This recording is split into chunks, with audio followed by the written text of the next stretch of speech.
Hello and welcome back for tonight's reading. Before we start, just want to, as always, show you the friends alongside. It's a beautiful little koala and a grandpa bear. So they'll be listening along. As always, we are presented by Birdie Bot's Every Flavor Beans, but today's special sponsor is the Beauxbatons Magical Academy, where they'll kick the art of Hogwarts all over the map. Find out if that's actually true in our reading upcoming. And as always, my presenting sponsor, coffee. Let's jump back in. Chapter 24, Rita Skeeter's Scoop. Everybody got up late on Boxing Day. The Gryffindor common room was much quieter than had been lately, many yawns punctuating lazy conversations. Hermione's hair was bushy again. She confessed to Harry she'd used liberal amounts of Sleek Easy's hair potion on it for the ball, but that was just too much to do every day. Ron and Hermione seemed to have reached an unspoken agreement not to discuss their argument the night before. They're being quite friendly to each other, though oddly formal. Ron and Harry wasted no time in telling Hermione about the conversation they had overheard between Madame Maxime and Hagrid. But Hermione didn't seem to find the news that Hagrid was a half-giant nearly so shocking as Ron did. "Well, I thought he must be," she said, shrugging. "I know he couldn't be pure giant because they're about 20 feet tall. But honestly, all this hysteria about giants, they can't be all that horrible. It's just bigotry, isn't it? Same prejudice that people have against werewolves." Ron looked as though he might have liked to reply scathingly, but perhaps he didn't want another fight, because he contented himself with shaking his head disbelievingly. It was time now to think of the homework they had badly neglected the first week of the holidays. Everyone seemed to be feeling flat now that Christmas was over. Everyone except Harry, who was starting once again to feel quite nervous. The trouble was that February the 24th, date of the second task, seemed much closer from this side of Christmas, and he hadn't done anything about working out the clue inside his golden egg. He therefore started taking the egg out of his trunk every time he went up to his dorm, opening it and listening intently, hoping that something might make sense. He strained to think what the sound reminded him of, other than 30 musical saws going simultaneously, but he'd never heard anything like it. He closed the egg, shook it vigorously, and opened it again to see if the sound had changed, but it never did. He tried shouting over the wailing to ask the egg questions, but nothing happened. He even threw the egg across the room a couple times, although he hadn't expected that to help. Harry had not forgotten the hint that Cedric had given him, but his less than friendly feeling for Cedric had kept him from acting on it. In any case, it seemed to him that if Cedric had really wanted to give Harry a hint, he could have been a lot more explicit. He, Harry, had told Cedric exactly what was coming in the first task, and Cedric's idea of a fair exchange had been to tell Harry to take a bath. He didn't need that sort of rubbishy help, not from somebody who kept walking down corridors hand in hand with Cho, anyway. And so the first day of the new term arrived, and Harry set off to lessons, weighed down with books, parchment, and quills, but also the lurking dread of the next task. Snow was still thick upon the grounds, and the greenhouse windows were covered in condensation so thick they couldn't even see out of herbology class. Nobody was looking forward to Care of Magical Creatures class in this weather, though, as Ron said, the Scroots would probably warm them up nicely. When they arrived at Hagrid's cabin, however, they found an elderly witch with closely cropped gray hair and a very prominent chin standing at the front door. "Hurry up now! Bell rang 5 minutes ago!" she barked at them as they struggled toward her through the snow. "Who are you?" said Ron, staring at her. "Where's Hagrid?" "My name," she said briskly, "is Professor Grubbyplank. I am the Care of Magical Creatures teacher until further notice." "Where's Hagrid?" said Harry loudly. "He is indisposed," said Professor Grubbyplank shortly, turning her attention to the lesson. Soft, unpleasant laughter reached Harry's ears. He turned. Draco Malfoy and the rest of the Slytherins were joining the class. All of them looked gleeful, none of them surprised to see Professor Grubbyplank. "This way, please," said Professor Grubbyplank, and she strode off around the paddock where the Beauxbaton horses were shivering. Harry, Ron, and Hermione followed her, looking back over their shoulders at Hagrid's cabin. All the curtains were closed. Was Hagrid in there, alone and ill? "What's wrong with Hagrid?" Harry said, striding to catch up with Professor Grubbyplank. "Never you mind." she said as though she thought he was being nosy. I do mind, though, said Harry hotly. He's my friend. What's going on? Professor Grubblyplank acted as though she couldn't hear him. She led them past the paddock where the huge Beaubaton horses were standing, huddled against the cold, and toward a tree on the edge of the forest where a large, beautiful unicorn was tethered. Most of the girls oohed at the sight of the unicorn. Oh, it's so beautiful, said Lavender Brown. How did she get it? They're really hard to catch. The unicorn was brightly white, and it made the snow all around it look gray. It was pawing the ground nervously with its golden hooves and kept throwing back its horned head. Keep back, shouted Professor Grubblyplank, throwing out an arm and catching Harry hard in the chest. They prefer the woman's touch, unicorns do. Girls to the front and approach with care. Easy does it. She and the girls walked forward slowly toward the unicorn, leaving the boys standing near the paddock fence, wondering. The moment Professor Grubblyplank was out of touch, Harry turned to Ron. What is wrong with Hagrid? He said. You don't think a screw... Oh, he hasn't been attacked, Potter, if that's what you're thinking, said Malfoy with some malice.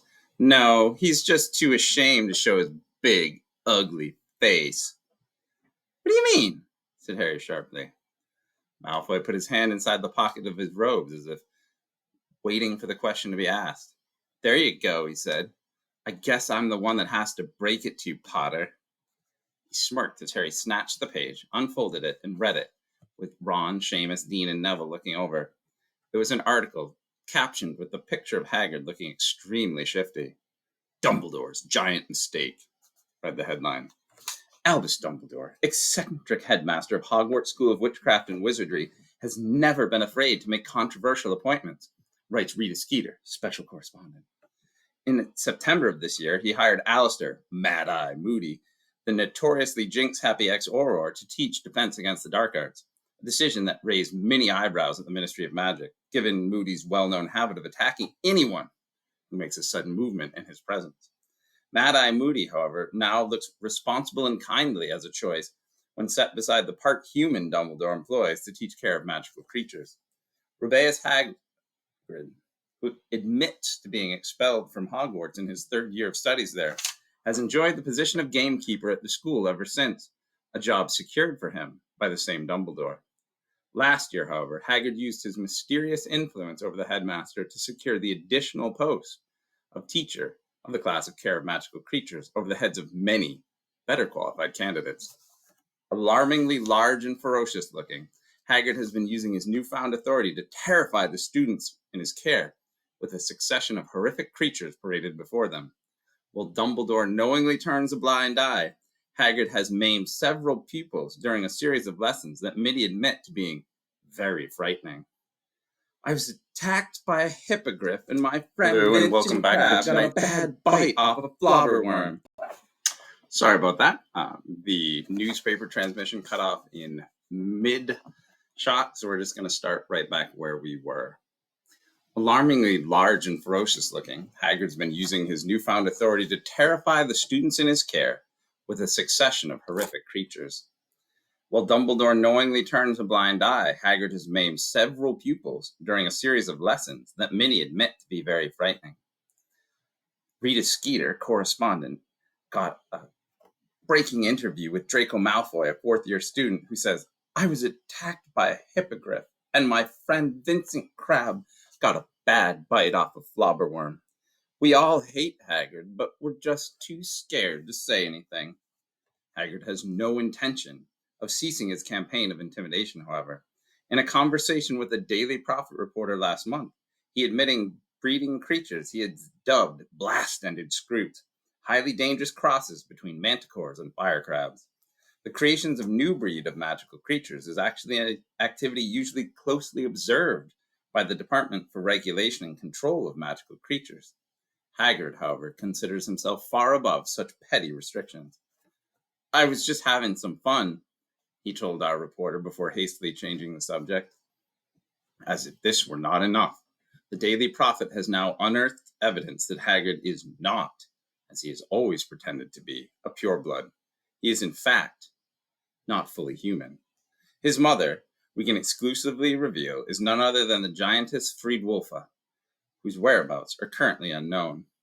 Bloodthirsty and brutal, giants have brought themselves to the point of extinction with their own inbred fighting among the last century. The handful that remain join the ranks of he who must not be named, and responsible for some of the worst Muggle killings during this reign of terror. Well, many of the giants who served he who must not be named were killed by Aurors working against the dark side. Fridwulfa was unfortunately not among them. It is possible she's escaped to one of the giant communities still existing in foreign mountain ranges. If his antics during the care of magical creatures lessons are any guide, however, Fridwulfa's son appears to have inherited her brutal nature. In a bizarre twist, Hagrid is reputed to even befriended the boy who brought about you-know-who's fall from power, thereby driving his own mother, like the rest of you-know-who's supporters, into hiding. Perhaps Harry Potter is unaware of the unpleasant truth about his large friend, but Albus Dumbledore surely would have a responsibility to inform him and ensure that he, along with his fellow students, is warned about the dangers of associating with such half-giants and the like. Harry finished reading the article and looked up at Ron, whose mouth was hanging open. "How did she find out?" he whispered. That wasn't even what was bothering Harry. "What do you mean we all hate Hagrid?" Harry spit out at Malfoy. "What's this rubbish about him?" He pointed at Crabbe, "getting a bite off of flobberworms. Flobberworms don't have teeth, you idiot!" Crabbe was snickering, apparently very pleased with his own lies. "Well," said Malfoy, glinting, "I think this should put an end to his teaching, don't you think? Half-giant. And there was me just think he'd swallowed a bottle of Skelegro when he was young. None of the mummies and daddies are going to like their poor kids being taught by half-giants. Maybe he'll eat them, Potter. I don't know what I'll do." Are you paying attention over there?" Professor Grubblyplank's voice carried through. The girls were all clustered around the unicorn now, stroking it. Harry was so angry at the Daily Prophet article that he turned to look unseeingly at the unicorn, whose many magical properties Professor Grubblyplank was now telling the whole class about. "I hope she stays, that woman," said Parvati Patil when the lesson had ended. "That's what I thought care of magical creatures was going to be like when I signed up. Proper creatures, like unicorns, not monsters." "What about Hagrid?" said Harry angrily as they went up the steps. "What about him?" said Parvati. "He can be gamekeeper, can't he?" Parvati had been very cool to Harry since the ball. He supposed that he ought to have paid her a bit more attention, but she seemed to have a good time all the same. She certainly was telling anyone who would listen that she had made arrangements to meet the boy from Beauxbaton in Hogsmeade on the next weekend trip. "That was a really good lesson," said Hermione as they entered the great hall. "I didn't know half the things Professor Grubblyplank told us about you." "Look at this!" Harry snarled and shoved the Daily Prophet under her nose. Hermione's mouth fell open as she read. Her reaction was exactly the same as Ron's. "How did that horrible Skeeter woman find out? You don't think Hagrid told her?" "No," said Harry, leading the way over to the Gryffindor table. "He didn't even tell us, did he? I reckon she was so mad he wouldn't give her loads of horrible stuff about me, she ferreted around behind his back." "Maybe she heard him telling Madame Maxime at the ball," said Hermione quietly. "We'd have seen her in the garden," said Ron. "Anyway, she's not supposed to come into school anymore. Hagrid said Dumbledore banned her." "Maybe she's got an invisibility cloak," said Harry, ladling chicken casserole onto his plate. "Sort of thing she'd do, isn't it? Hide in bushes listening to people." "You mean like you and Ron?" said Hermione. "We weren't trying to hear him," said Ron indignantly. "We didn't have a choice. Stupid Pratt, talking about his giantess mother where anyone could have heard him." "We've got to go see him," said Harry. "This evening, after divination. Tell him we want him back. You do want him back, though, right?" I mean, Hermione sighed. "It was a nice change having a proper lesson for once, but of course I want Hagrid back," she added hastily. So that evening after dinner, the three of them left the castle, once more going down through the frozen grounds to Hagrid's cabin. They knocked, but only the booming barks of Fang answered. "Hagrid, it's us!" Harry shouted, pounding on the door. "Open up!" Hagrid didn't answer. They could hear Fang scratching at the door, whining, but it didn't open. They hammered on it for 10 more minutes. Ron even went and banged on one of the windows, but there was no response. "What's he avoiding us for?" said Hermione when they had finally given up. "He surely doesn't care we care." But it seemed that Hagrid might have thought they did care. They didn't see a sign of him all week. He didn't appear at the staff table at meal times. They didn't even see him going about his gamekeeper duties. And Professor Grubbly Plank continued to take the care of magical creatures class through their paces. Malfoy was caught gloating at every possible opportunity. "Missing your half-breed pal?" he kept whispering to Harry whenever there was a teacher around, so he was safe from retribution. "Missing your elephant man?" There was a Hogsmeade visit halfway through January. Hermione was very surprised that Harry was going to go. "Just thought you'd want to take advantage of the common room being quiet," she said. "Really, to get to work on that egg, you know." "Oh, I reckon I've got a pretty good idea what it's about now," Harry lied. "Have you really?" said Hermione, looking impressed. "Well done!" Harry's insides gave a guilty churn, but he ignored it. He still had 5 weeks to work out what the egg had, and that was ages, whereas if he went to Hogsmeade, he might run into Hagrid and get a chance to persuade him to come back. He, Ron, and Hermione left the grounds together on Saturday and set off through the cold toward the gates. As they passed the Durmstrang ship moored in the lake, they saw Victor Crumb emerge onto the deck dressed in nothing but swimming trunks. He was very skinny indeed, but apparently a lot tougher than he looked, as he climbed up onto the side of the ship, stretched out his arms, and dived right into the lake. "He's mad," said Harry, staring at Crumb's dark head as it bobbed into the middle of the lake. "That's crazy. It's freezing. It's the middle of January." "It's a lot colder where he comes from," said Hermione. "I suppose it feels warm to him." "Well, there's still the giant squid," said Ron. He didn't sound anxious. If anything, he sounded hopeful that something might happen to Crumb on the way through. Hermione noticed his tone of voice and frowned. "He's really nice, you know," she said. "He's not at all like you'd think coming from Durmstrang. He says it's a lot better here than where he's from." Ron said nothing. He hadn't mentioned Victor Crumb since the ball, but Harry had found a miniature arm under his bed on Boxing Day, which looked very much as though it had been snapped off a model wearing Bulgarian Quidditch robes. Harry kept his eyes peeled for a sign of Hagrid all the way down Slushy High Street, and suggested a visit to the Three Broomsticks once he had figured out that Hagrid was not in any shops. The pub was as crowded as ever, but a quick look around told Harry that Hagrid wasn't there. Heart-sinking, he went up to the bar with Ron and Hermione, ordered 3 butterbeers, and thought gloomily that he just might as well have stayed behind and listened to his egg wail. "Doesn't he ever go into the office?" Hermione whispered. "Look!" She pointed into the mirror behind the bar, and reflected there, Harry saw Ludo Bagman sitting in a shadowy corner with a bunch of goblins. Bagman was talking very fast in a low voice to the goblins, all of whom had their arms crossed and were looking menacingly at him. It was odd indeed, Harry thought, that Bagman was here at the Three Broomsticks on a weekend when there was no Tri-Wizard event and no judging to be done. He watched Bagman again in the mirror. He was looking strained, quite as strained as he had the night that the Dark Mark appeared in the forest. But just then, Bagman glanced over, saw Harry, and stood up. "In a moment, boys, in a moment," Harry heard him say brusquely to the goblins, and he hurried through the pub to Harry, boyish grin back in place. "Harry," he said, "been hoping to run into you. How's it going? All right?" "Fine, thanks," said Harry. "Wonder if I could have a private word, just you and me, if that's all right."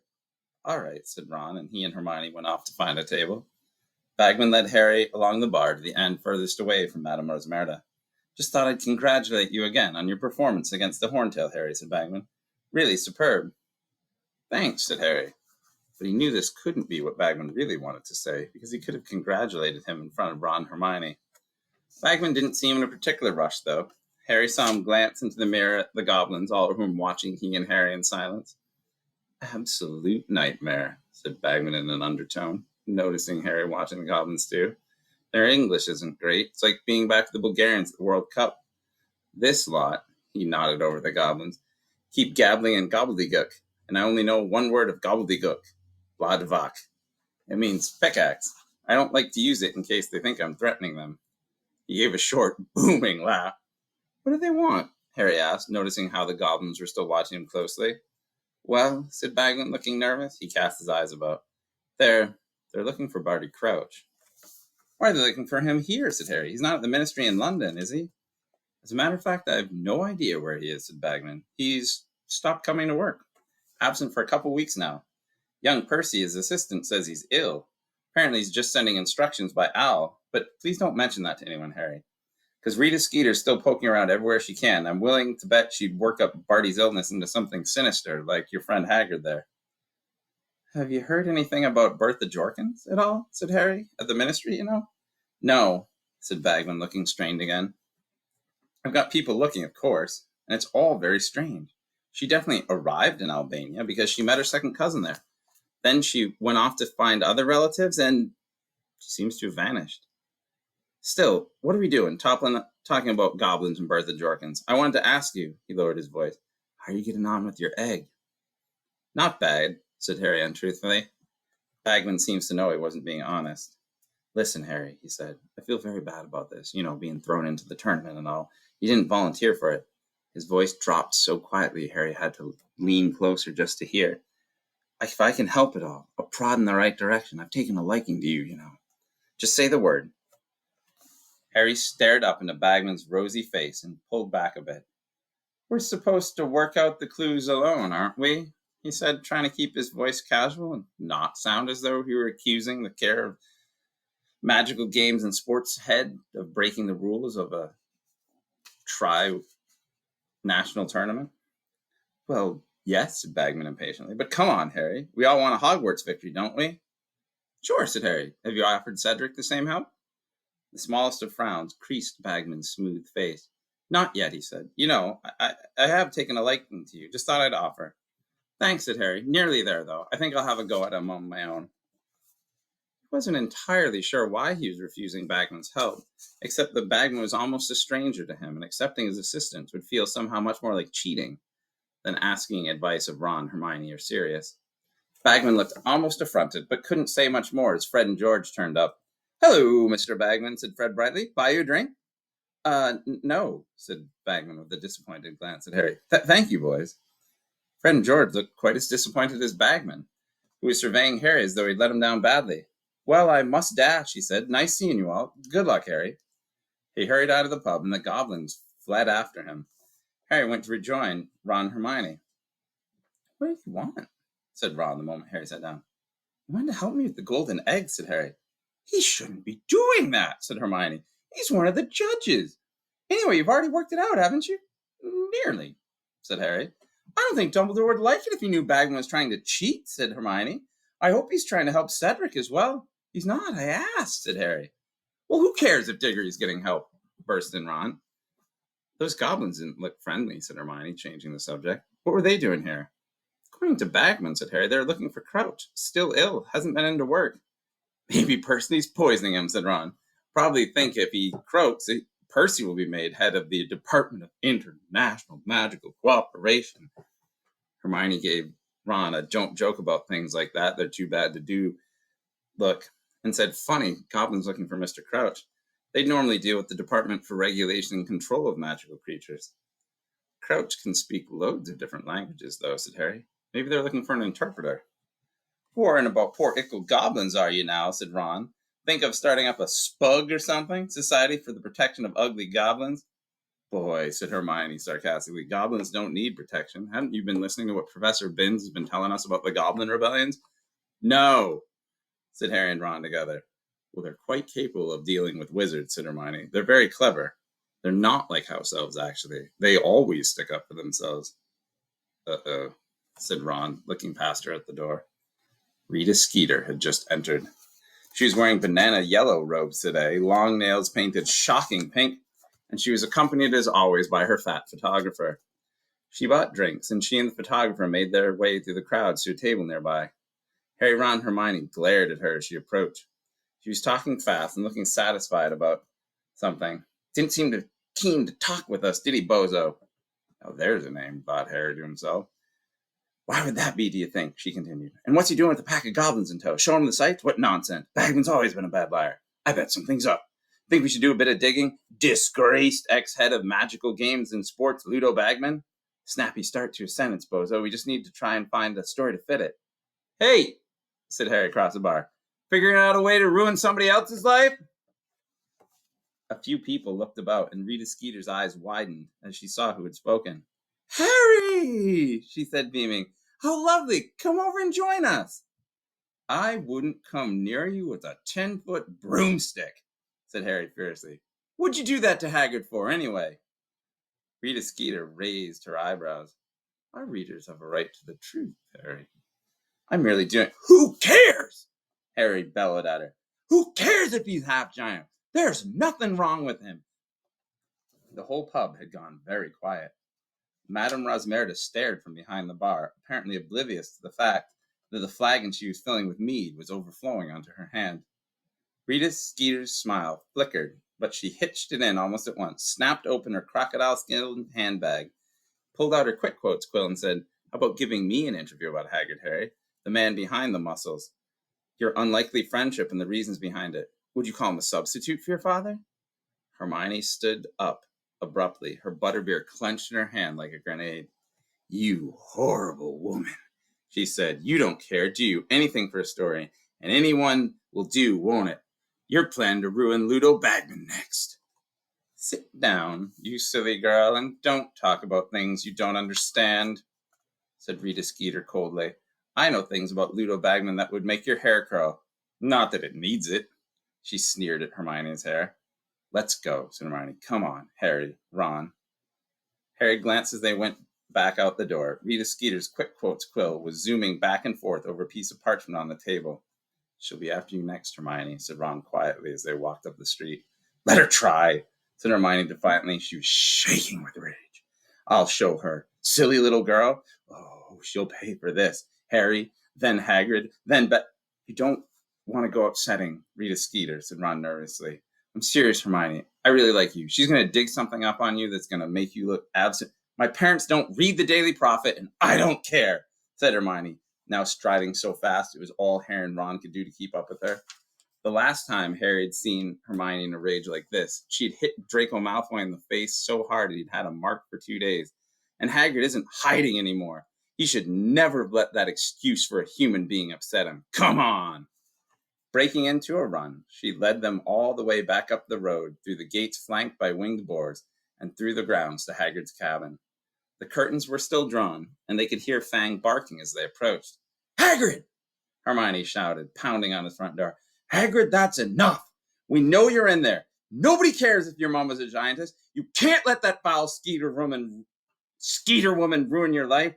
She stuttered. "You gotta get out here. You're just being..." The door burst open. Hermione said, "About time, and then stopped, very suddenly, because she found herself face to face, not with Hagrid, but with Albus Dumbledore. "Good afternoon," he said pleasantly, smiling down at them. We wanted to see Hagrid," said Hermione in a rather small voice. "I surmised as much," said Dumbledore, his eyes twinkling. "Why don't you come in? And we'll pick up there tomorrow night." "What will happen in Hagrid's cabin?"